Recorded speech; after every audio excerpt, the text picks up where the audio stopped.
Welcome to Advisor Talk with Frank LaRosa. Brought to you by Elite Consulting Partners, it's the only podcast offering unfiltered guidance and direct advice for all things concerning financial advisors, RIAs, and the practitioners in the wealth management business.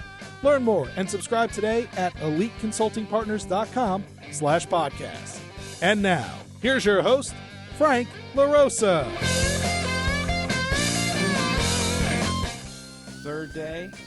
Welcome to Advisor Talk with Frank LaRosa. I am Frank LaRosa, of course, and I'm joined by someone that I've known for quite a while, many years, Joe Pellegrini, who's the head of business development at Raymond James, which is, sort of you've evolved at Raymond James, and I have. You've had a lot of different roles, so it's super excited to have you here. We had Raymond James on as a panel before, and we had some great conversation, and I was throwing Joe a little bit of a curveball because I had some idea of what we were going to talk about, and I took so many great notes from the panel conversation. I was like, we're going to shift gears a little bit, right? As I always say, it's my show, so I can do what I want. As you can. So we're going to start off, and I want to get into something that sort of is a hot topic today, and that is this whole acquisition of Commonwealth. And we're not here to talk about Commonwealth necessarily. I was interviewed by Andrew Welsh the other day. You're doing an article about this, and he had asked me, Frank, there's a lot of these advisors are looking around. In your opinion, where do you think they're going to all end up, right? And my comment to him was, ultimately, now, based on the type of deals that they're offering, which is, LPL's offering is crazy. I think a lot of them will end up staying at LPL. But if there's any net winner of any of the firms that I hear are competing for these advisors, I believe it's Raymond James. And I'd like your opinion about that. And why do you think, I'm not trying to have you read my mind, but why do you think that you are having so much success in the conversations you're all having? Why do you think you're having so much success with these Commonwealth advisors? Great question. And Frank, thanks for having me on the show. To your point, we've known each other a long time, and thank you all as well. We appreciate the partnership. Interesting question, only because if we were talking 6 months ago, a year ago, and an advisor asked me, look, I know you're biased towards Raymond James, but who else would you consider if you were looking around? Commonwealth would have been my answer 100% of the time. And the reason for that is I do believe that they had a special culture there and a really high service model, which in the independent space in particular is really important in my opinion. You need to have a reliable partner, and I always thought of them that way. And look, as a New England guy, I know lots of people that, are affiliated with Commonwealth, and I've really heard pretty positive things. Where I think maybe they lacked a little bit was just in terms of their size and capabilities, but for a lot of people, that's okay. So when I think about Raymond James and how we sort of stack up with what they've had, I do feel strongly that we check those two boxes. If you were to ask me what are sort of the top three things about Raymond James, service and culture would be the first two things out of my mouth. Frankly, capabilities would be the third. So I feel as though we can match them on what they've loved and appreciated about their partnership for so many years. But I honestly think we can take things to the next level with them as partners. So for that reason, I think, to your point, I really do believe we are going to be a popular destination for those that choose to maybe look elsewhere. Got it. I concur with that statement because I do think that in the past year, when we've had advisors that were, from another firm, and they were looking for their next destination, a lot of times when they chose Commonwealth, whether Raymond James, whether they were in the mix or not in the mix, right? They chose Commonwealth generally for culture, and they took less money to go there, right? Very, very much like when an advisor chooses Raymond James. Yeah. But you guys aren't the top deal on the street. You never were. You're always proud of that. That's okay. When I worked at Smith Barney, we were never the top deal on the street. We stole on culture, and we delivered on it. And so that's why I feel like I can see the same thing happening. So I appreciate your candor on that.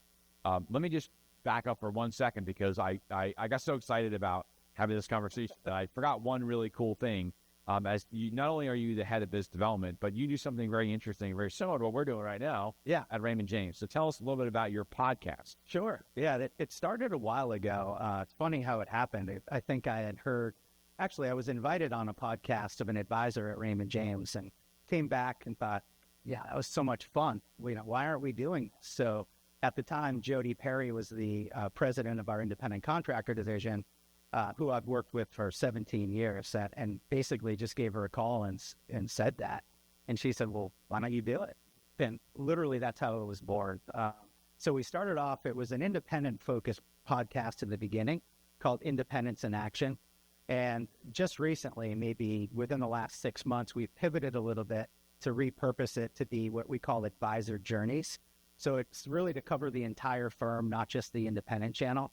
And what we're focusing on is the experience from basically from beginning to end with advisors, from, why they initially started to look around, what process they went through to do due diligence and sort of identify the firms that they wanted to really consider, and then ultimately why they chose Raymond James and how that transition went. So it's we've got maybe 2 or 3 podcasts in so far for the new angle, and it's been a lot of fun. Yeah, I actually recall you doing one of your first podcasts. It might have been the first one with Jody. Yeah, it was. And I messaged her, and it was like, good job, Greg. Great. I've had her on my podcast a couple of times, and Scott Curtis, and so why, we really appreciate the partnership. What a lot of people may not know is Raymond James, when I started my company almost 15 years ago, Raymond James gave me my first contract. Wow. Right. I was this startup. I knew some folks, Tom Walren, who's now the president of the Raymond James division, one of the Raymond James divisions. Tosh, at the time, I think it was our divisional at the time, right? Yeah. So, and Scott Curtis had just come to the firm recently, and so we all sort of grew up together. So it's been a great partnership. I get very passionate about talking about Raymond James because I sort of near and dear to my heart, and they're a special firm for me. And I've told people, if I was ever an advisor and I ever had to join one firm, it's an easy choice for me. Yeah. Culturally, the people and the capabilities are way more than people realize. And so, it's just where some of my questions are going to go, right? Because I was having a conversation with a pretty good-sized producer a couple of weeks ago, $2.5 million or so producer. And I was doing our normal due diligence and normal discovery on his practice and his clients and all that other stuff. And he unfortunately was talking to a competitor of ours, and gave me a list of the firms that he was talking to, and they were good firms, right? But Raymond James wasn't on the list, and I asked him why, because he had told me one of the things that he focused on is business owners. And the comment that he made was a lot of his clients are, a lot of their wealth is tied up in their illiquid asset, their business, right? And I got into the whole, why do you do that? And he said, well, eventually they'll they might sell their practice and I can get some of the assets. I said, well, what if you could actually be the center of that transaction? And he's like, well, that would be great, but where I'm at, I can't do that. Mm-hmm. So, well, you understand that, that's one of the things that Raymond James has a focus on. And he was like, I don't know what you mean. And when I went to this whole thing about your best banking channel, which I want you to talk about, but ultimately I said to him, so you said no to this other firm as regards to Raymond James because you didn't really know what you were saying no to. And he was like, pretty much, right? Yeah. So we went down this road. So this investment banking thing, and if you listen to my last podcast, Scott Curtis, we go down this rabbit hole because he was like, have you been to our symposiums? Because I know so much about it. Because for me, again, if I was a high net worth financial advisor going after business owners, this would be at the forefront of my business plan. Mm-hmm. Right? So I'm telling you, if you're a financial advisor and you deal with business owners, if you're not having these conversations with your business owners, you're losing out a huge opportunity. Not just the commission you might get, right? But when you're involved in the transaction, like when you help put the transaction together, you get all the money. Absolutely. The goal. So, Yeah. can you just spend a few minutes on the investment banking channel within Raymond James and how advisors are using that to grow their practices? Absolutely. Yeah. This is a topic that's near and dear to my heart. In fact, took a personal interest in it a few years ago by getting my CEPA, which is a Certified Exit Planning Advisor designation, really just because of my interest in business owners in general. I'm probably one of the few people in my family that actually work for an organization rather than owning one. So again, something that I've just grown up with. And Raymond James has really embraced this in the last, handful of years specifically, I would say. Not that, we've done it certainly much longer than that. But in my opinion, this is one of the biggest differentiators for Raymond James. It ties back to, something that I assume we'll probably talk a little bit more about, which is the broader private wealth advisor and the capabilities of the firm, because one of the huge tenets of a private wealth program is being able to really cater towards the business owner, particularly around investment banking. So we've built a whole education mechanism, I would say, around this. It sounds like maybe you and Scott had talked a little bit about this. It's our IBEX program, where our investment bank basically pulls together a number of resources with attorneys, law firms, CPAs, et cetera, and invites a number of our advisors to attend these I think they're week-long conferences, and a lot of it is just geared around how to tap into that resource that's probably within just about every advisor's practice. So it is these business owners, and how do you broach the topic? What questions should you be asking that will sort of lead into these conversations where ultimately you can link them up with the investment bank? And we are, we've won multiple awards. We're sort of a middle market size, but we partner with a number of boutique investment firms as well. So we can, through those relationships, go down to an EBITDA, well under 10 million. So we're talking about very approachable businesses that are probably scattered around most advisors' practice. Oh, yeah. So the way that they can engage them is really on multiple levels, where we can take them through that sale. The advisor will receive a percentage of the commission that the bank gets. And of course, more importantly, they get the assets after the fact that they can manage. And the way a lot of these deals are structured, there's often multiple tranches of sales, so second bites at the apple, so to speak. And the advisor continues to get the commission on the residual sale and the assets to manage. So it's they're at the forefront. And that's one thing about Raymond James. I know this came up a little bit earlier, but the advisor is always at the center of everything that we do. So in no scenario, whether it's an investment bank, or senior folks across the firm, never will we sort of push the advisor out. They're the quarterback. And they basically decide which resources to pull in. And I think that's a big differentiator, particularly with some of the bigger wirehouse firms that maybe push resources down. Here, it sits on a shelf, and the advisor decides what and when and who they want to pull in. So very different approach to, solving for these types of things. Yeah, and I think that was one of the unique things that I mentioned to him in my sort of my shtick when I talk about this piece of the business at Raymond James, is that they let the advisor direct how the relationship is going to go. Correct. Right? Versus when I was at Smith Barney, really Morgan Stanley at the end, where not only were they not even engaged with a, $30 or $40 or $50 million business, right? Which to most advisors is a huge deal. Oh yeah. They didn't want to engage, but if it was big enough to engage, they wanted the advisor to have nothing to do with the process. Yeah. Right. Right. Which is really scary for most advisors. Yes. And it's, these people are usually very close to the advisors. And so I think it's very unique, a very unique piece in the business. And I think having a resource internally kind of protects that. Correct. Where again, it's a lot of going independent is about control, right? And this is, by having a lot of these resources internally, that's a big difference for us, is the advisor never gives that up. Right.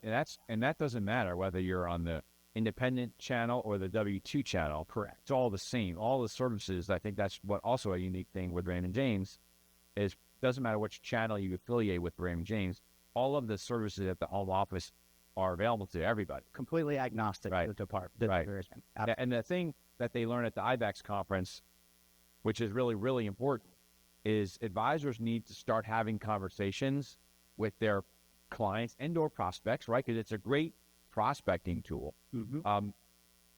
They have to have those conversations years ahead of time. Absolutely. Right? Because most most business owners won't sell for years, but they'll start thinking about it 3, 4, 5, 6 years before that. And what your group will help them do is get their books in order and make sure that the accounting is done the right way and are preparing them.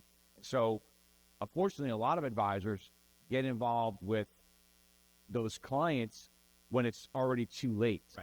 Right. And then maybe they get some of the business, but they don't get all the business, because when an investment bank comes in, guess what the investment bank wants? They want the assets, right? So you may have a client sell it and they get a $50 million, $80 million windfall. The investment bank wants the bulk of that money. So maybe you as the advisor get 10 million of it. Right. Well, versus the whole thing. And to your point, the planning that goes into that sale, I mean, that was sort of CFA 101 is you've got to be years ahead of this thing. Right. So you make it. And how about key man insurance that comes up? Like always say, guess who can sell the key man insurance policy, right? You can, the advisor. So I talk about that because I love practice management. I love talking to advisors. Even though when we are consultants and we're helping advisors move firms, we do a lot more than that. And that was one of the things that we got into. So some of the stories too, Frank, if you don't mind. Yeah. A good friend of mine in the last 12 months, by just doing what we're talking about, has ACAT'd over 200 million to his practice. Wow. 200 million in 1 year. Wow. We have this duo out of Atlanta. They came up through our training program. They're 8 years in the business.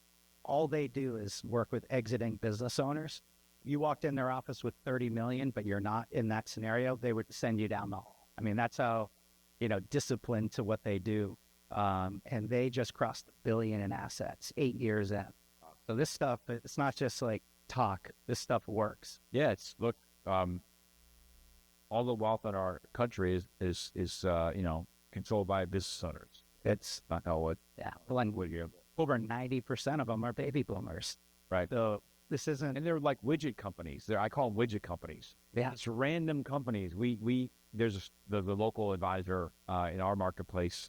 We'll use their name right like that at Raymond James, and what I had heard was they had a client they sold. It was like a vegetable market or something to that effect, like a vegetable market, right? And the commission that the advisor got was close to $400,000, and $40 million ACAT of the assets for like a vegetable market. Yeah. That's why I love entrepreneurship and ownership. It's just amazing how much wealth they create. But one of the things I wanted to switch to, because it's easy for us to say this, but one of the most powerful things, and I've been on a number of home office visits with our clients that go down to Raymond James, and it's candidly where I've learned so much about this is during those visits, right? Can you touch on, from an advisor's perspective that is thinking about making a move, right? So we're talking to a $2 or $3 million advisor right now, and they're thinking about making a move, and it's a lot of work, and they're having lots of phone calls and lots of Zoom calls. Can you talk to me about why, and it's actually a business development thing also, but why Raymond James focuses so much on the importance of getting advisors down to St. Pete, do a home office visit, and also how does that work when an advisor gets there, and because they have the same philosophy as it relates to prospects and clients, correct? Yeah. So talk about some like a power of the Raymond James home office visit. Sure. Well, it goes back to one of my initial comments, which is we really do believe the culture is unique. So we want to expose the advisors to that. That's a word that gets used very commonly, but I don't believe that's true everywhere. And we really do believe that. We walk around talking about that. So we want them to get exposed to that. Again, from a capabilities perspective, we do feel like things are at a next level at Raymond James. So we want them to see that as well. But beyond that, I mean, in my opinion, for the advisor, they owe that to themselves and to their clients to make sure that no stone is left unturned. And we view it, I'm a car guy. I think you are as well. A little bit. So I always tell people, look, it's like if you're buying your son or daughter a used car, like you're gonna take it to the mechanic, you're gonna put it on the lift and let them look underneath. That's a home office visit. Like, we will show you anything and everything that you want to see. You can meet anybody. We are very, very transparent. In the prior session, Alex David was talking about even our Elevate conference, which is a once a year national conference. We're going to have well over 100 guests at our event this year, and we don't keep them all in one room or only let them talk to certain people. I mean, they are attending as if they're already with them because, look, we don't want to hide anything. We know we're not perfect for everybody, but, we want people to really get to know us and decide, like, this is who I want to be. We grow one at a time. I mean, we've done some niche acquisitions on the W-2 side. We've never done one on the independent side. We grow one at a time. So we genuinely care about who's coming to the firm. Not to say we get it right 100% of the time, but I think we do way more often than not. And honestly, I feel like it's an important thing for the advisors when it comes time and on go day, and they're picking up the phone and calling their clients and telling them, I've left this firm and I've gone to Raymond James. How can you really articulate that message if you haven't gone through the process yourself? Because it should all be the reasons why it's good for the advisor should be exactly why. And that doesn't mean the money, right? It's the resources, it's the service, it's the technology, right? It's all these things that maybe raise things within their practice to the next level. And the only way I think you can really articulate that is if you've experienced it. Yeah, I try to get advisors to go to home office visits as much as possible because I tell them that's where you get to observe things that aren't on the agenda, right? Like, when it's on the agenda, it's like when you interview new employees. So everybody's great in the first interview, right? But after the third or fourth interview, their real personality comes out. So everybody can be good in a 30-minute presentation, right? Where they come in and talk about their business, right? But what I tell my clients when they go to volunteer visits is, listen, pay attention to the agenda and all that's great stuff. But when you're walking around, pay attention to the people in the hallways. Pay attention to the attitude. Are they smiling? Are they not smiling? Are they talking to each other?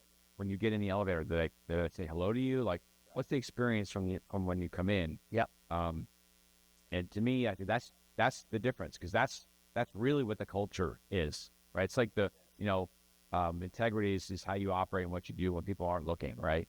And so I tell them to do that. But I also think, again, getting back to practice management, and this is also a separator.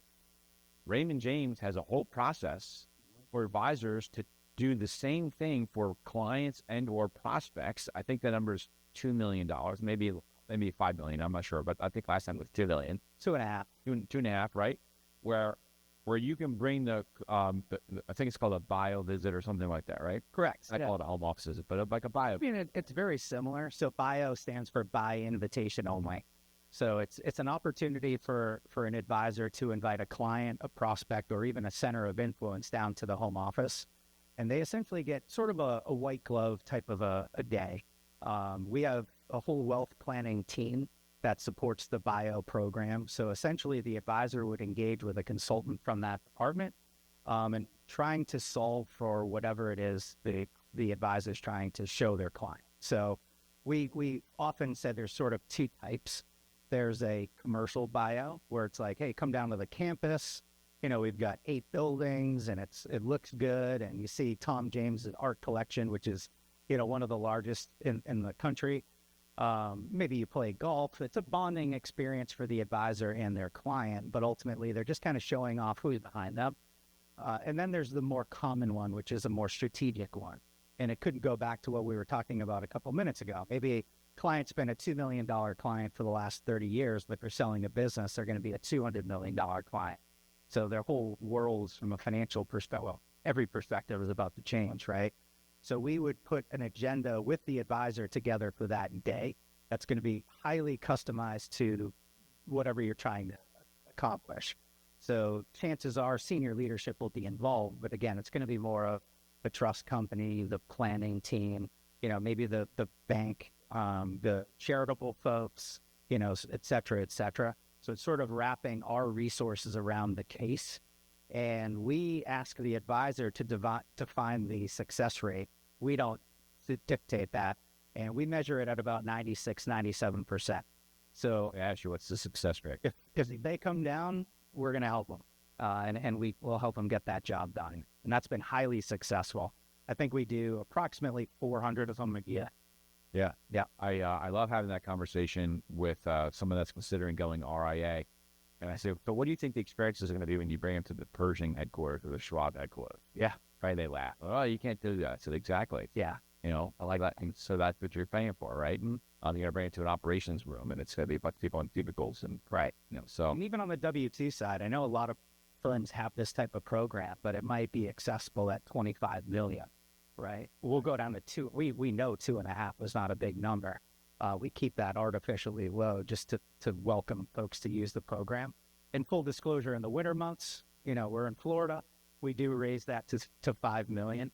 But virtually we do them year round as well at the 2.5. Got it. So let's shift gears for a second. Because you talk about culture a lot, and, you know, it's just everyone uses that term.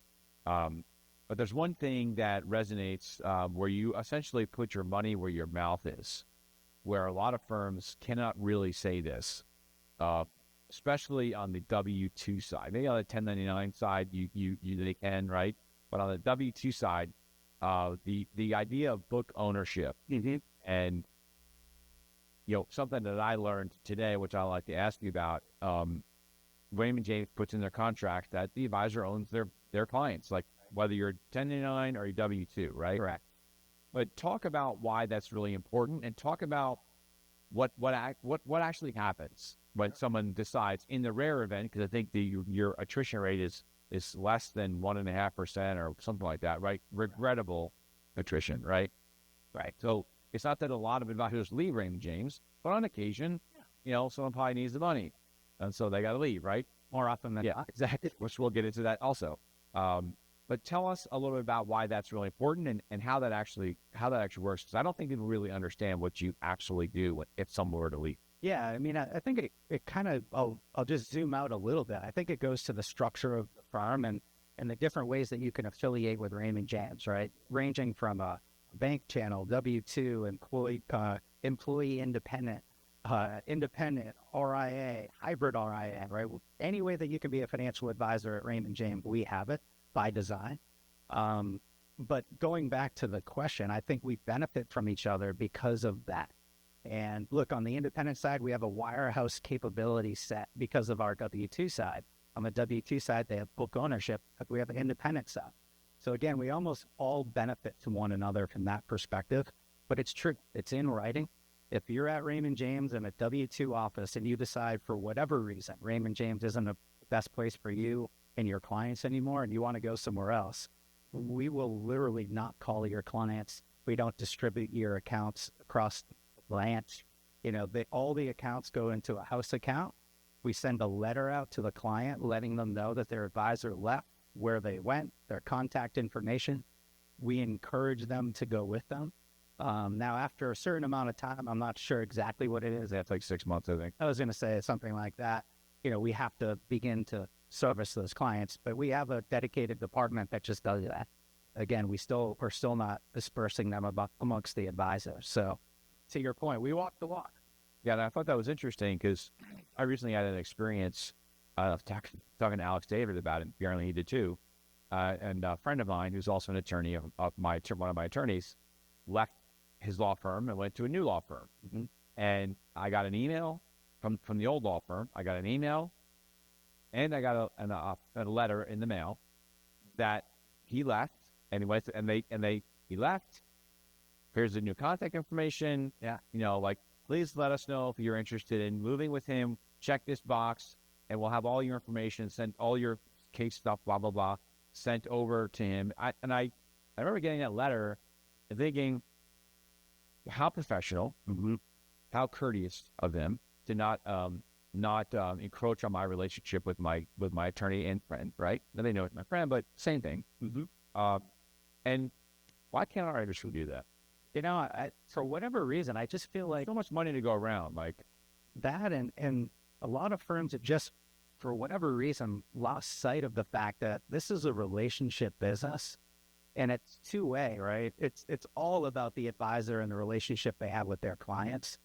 And from the broker-dealer perspective, we have to own that same relationship and loyalty with the advisors who are our clients. Yeah. And that's Raymond James speak when nobody's around. We talk about the clients all the time, and it isn't the clients of the advisors. We're talking about the advisors. Right. But those are our clients. Yeah. Because what a great story to tell an advisor who's considering, why should I join you? Mm-hmm. Well, that's why. Here's what happens. If we decide that it's not the right fit, listen, I want you to be happy and you want to leave, no problem. Here's what we're going to do. And, we've sort of had a lot of the legacy leaders from Raymond James retire over the last 20 years, but I was fortunate enough to meet a lot of them. So being with the firm for as long as I have, and Dennis Zank, one of our former, I know probably know Dennis, was our COO, and he told the story to me once about when they made that change on the W-2 side and how nervous everybody was, that everybody would just leave.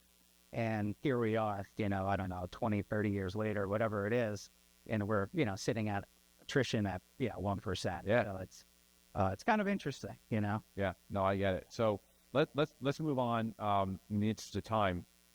So I want to talk about sort of consolidation in the space, but it's something that not necessarily consolidation, and maybe we'll talk about this, right? There is a lot of consolidation in the space, right? And a lot of people buying bigger firms, buying other firms.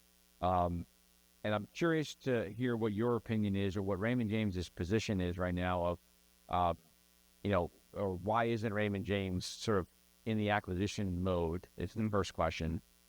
And then I want to get into maybe the individual practitioners and how Raymond James is sort of answering this call for advisors that maybe don't want to leave Raymond James. Mm-hmm. They don't want to leave Raymond James, right?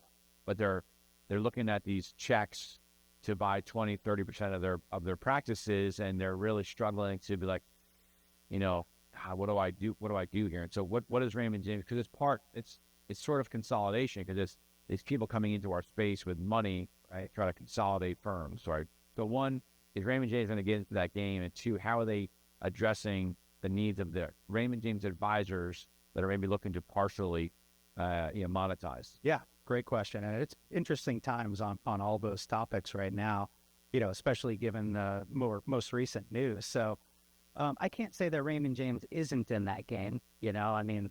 Tosh, Paul Shukri, they don't pull me in or ask me my opinion, so I can't say firsthand. But I know we look at deals, what we're looking for, or what makes us go harder or not into deals. That's beyond what I know. But I know we've done some niche acquisitions over the years. So, you look at like Roney and Company in the 90s. That was a Detroit-based firm we purchased to sort of bolster our Midwest presence.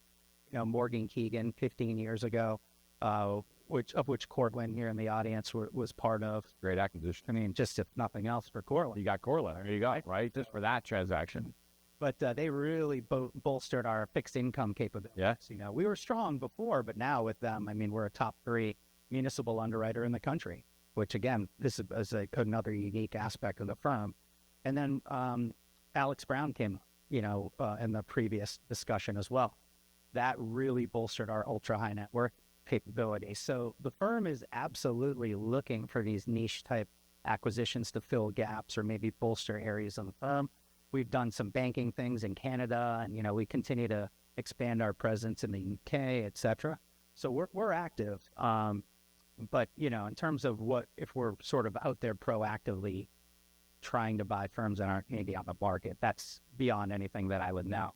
However, I do think our size and our service model make that challenging. And again, the 3 that I mentioned were on the W-2 side. It's a little bit different. On the independent side, we've never done one. So every single advisor within Raymond James Financial Services has come through a process with a recruiter, doing a home office visit. They're interviewing us. We're interviewing them. And that quality, I think, control has been a big part of that. And as a result, our average independent advisors, 1.1 million, almost 1.2 million. If you look, Commonwealth was the closest. And I think they were high hundreds, 900 or so thousand. But then you look beyond them and it drops pretty quickly. Like 3 and change. It's like 3 and change. Yeah. So when you think about the firm, we're hyper focused on the service to advisor ratio. So we have approximately 8,900 advisors. We're at about 7,800 people supporting those advisors. That's something that we talk about all the time. We focus on. If you think about adding, 5,000 advisors averaging 350 in production, that really dilutes our service a lot.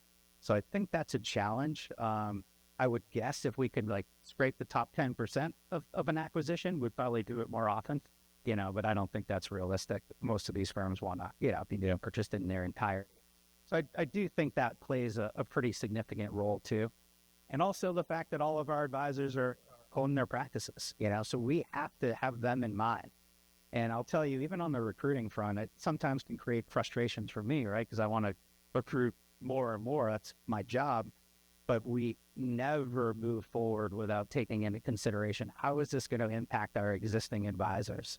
Because, and I'm sure you've heard this 100 times, if you're sitting in one of these branches for 25 years and maybe you didn't even get money to join them originally, and you're seeing these people come in getting 300% of their trailing 12, it hurts, So we're very conscious of that.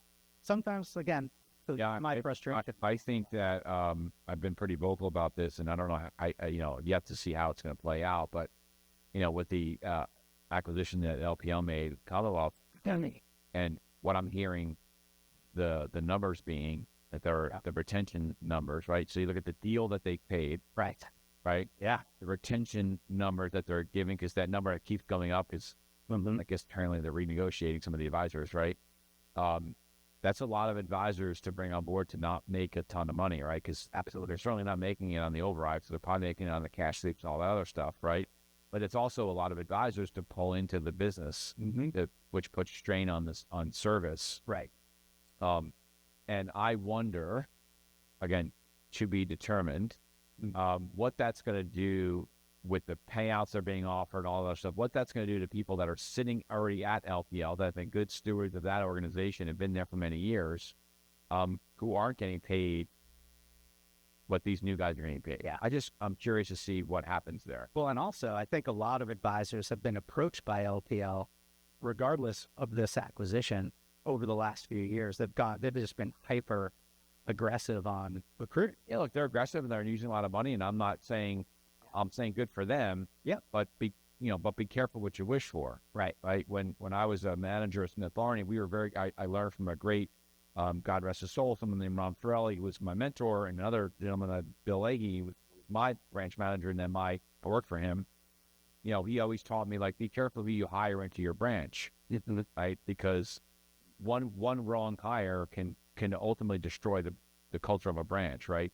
And it's no different with an individual recruit that you bring over or buying a firm, because the advisors in your office are looking to see what you're doing and who you're hiring and whether or not they want to be associated with that person or not. Yeah. And so it's going to be interesting to see what happens. So let's move on for a second. We got about 7 or 8 minutes left. So I want to talk about, did you want me to answer? I do, because the partial book sale thing is, I was talking to Scott Curtis, who's now the chief operating officer. Correct. During this last year, he was the president of Raymond James, and I was talking to him about how do you guys plan on addressing this concept of LPL's doing it and other firms doing it, right? Where they're coming in and they're buying 20-30% of the advisor's business, so that the advisor can get some type of monetization without having to leave the firm, right? Because we all know, I'm sure, that your guys are getting calls from these consolidators and some of these different firms, right? Yeah. How is Raymond James handling that? You have $1.5 trillion in assets, so you guys are pretty flush with cash. We are. Not $1.2 trillion, but you guys are doing well. Yeah. How are you guys handling that and addressing that with your clients? Yeah, great question. It's coming up a lot.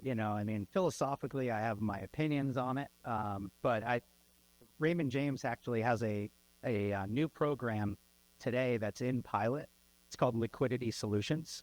So that's something that we are beginning to roll out. We're sort of starting at the top of the house with our Chairman's Council advisors and sort of working down as an optional, program that they can opt into, where we'll take up to a 30% equity stake in a practice.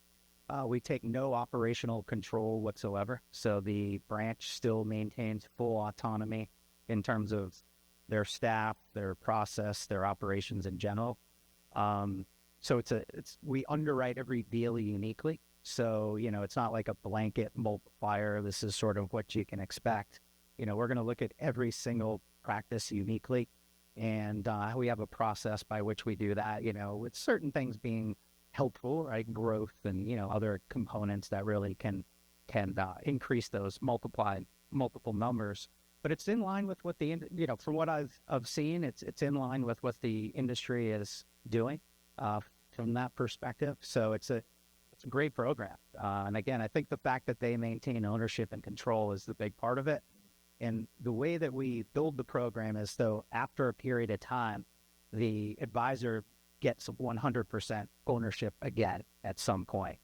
So it's sort of And is that available for W-2 advisors and 1099s, or just one channel only? Today, we're sort of in this pilot. So where this goes, sort of to be determined. Because I was talking to Scott last year, he has said that they're actually working on this with somebody in particular, and that they were definitely looking at that as a way to use some of their not excess capital, but the cash. Mm-hmm. Why not? Absolutely, for good work. So interesting. Yeah, it's been enough of a buzz where we knew we gotta do something. We wanted to do something. Yeah, deliver, right? Absolutely. So, just in the last few minutes, in your experience, you've obviously you've been at the firm for a long time. I always like to get your perspective to help the advisors that are out there on, what are the most successful advisors that you come across? Like, what makes them so unique?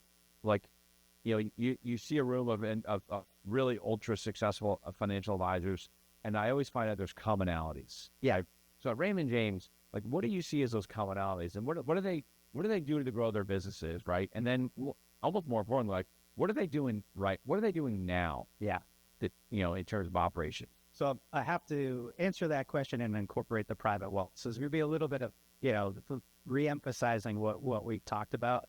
But we rolled that program out just in the last few years, and it's begun a pretty significant shift, I think, across Raymond James in terms of the types of advisors we're attracting and the types of clients they serve. So again, we've sort of always had these capabilities that I think make Raymond James so unique with the investment bank. And, again, kind of going back to that private wealth model, you have to have an investment bank, you have to have a bank, that can do tailored lending. You've got to have the product set to support the ultra high net worth, which is sort of going to incorporate alts, right? A lot of private equity. We have a private investment group, PIC desk, that's really there to service the ultra high net worth. They're bringing unique investments that can only really be offered per FINRA to a certain size and sophisticated type client. Again, through Alex Brown, we acquired that. And then, of course, we own a trust company. So we've always had the makings to have a private wealth model. And just in the last handful of years has sort of tied that together to proactively create this title, this program, this training module. And as a result, if you look at the types of advisors now coming to Raymond James, it's unbelievable. Every single day in my position, I'm seeing, requests come through for teams 3 to 15 million in production. And if you look today at the largest client segment at Raymond James today is 20 million plus, which is like, if you think of 20 years ago or 17 years ago, if you had told me that, I probably would laugh. Yeah. And here we are. We've sort of the Raymond James, unfortunately, is not one of those firms that people think of like, oh, if I have high net worth clients, I should go to Raymond James. Yeah. We argue that all the time with them, and that's why. I think we're the best kept secret in that space, and we're trying to change that. You all can certainly be a help to us in doing that, but it's happening, and we are seeing that. So to answer the question, that was a long-winded way, is really leading into what we do well. And I really do believe, if you're sitting at a wirehouse firm today and you have high or ultra high net worth clients that make up, a decent chunk of your book, or if you want to swim upstream, and you start to think across, what are my options, and you want to get away from a culture that comes with those firms, you're left with very few options. And I think Raymond James is certainly one of them. And with what we've done, I think to help, folks like yourself and your team to engage with us, and the deals we've been able to put together for advisors coming over in the last 18 months, I think everybody could agree are significantly higher than they've ever been from Raymond James. Oh, yeah. So, we're Shockingly, we realize I actually had to call the recruiter to find out if that was accurate or not, because I was like, yeah, no, there's no, I've right? heard, Mike, no, you have it wrong. Yeah. I mean, I had the same reaction. So I called some of the leaders around the firm, still like, is this right? You sure about that? So, we recognize that it's a very competitive landscape, with this type of business. So I do feel confident that the firm has done what we need to lure them here as well. Awesome. So the last piece of this, and you sort of covered a little bit of it, right? But I always finish with this. So so we're talking to a $2 million, $3 million producer. They're thinking about moving firm. They're not sure yet. They're going through this process. They're not at Commonwealth, right? From your perspective, why should they choose Raymond James? Yeah, great question. I have said a lot of this, but I do really believe we're a different firm than a lot of them out there.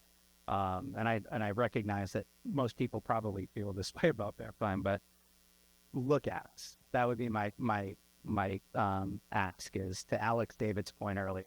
You've got to at least take a peek. I think that they will be really pleasantly surprised to see the combination of the culture, of independence and freedom, whether you're on the independent or the W-2 side. Book ownership as a W-2 is so unique. The fact that we can evolve with you, so you may be sitting in a W-2 model today thinking, I'm not quite ready to go independent. That's okay. Come to Raymond James as a W-2. If 5 years from now, 10 years from now, whatever it is that you think being an independent makes sense, Just slide over. do it. If you think that's not even necessary and you want to go full RIA, do it. It's all internal. You're not giving up any tools, resources, or capabilities, regardless of which one of those channels you're in.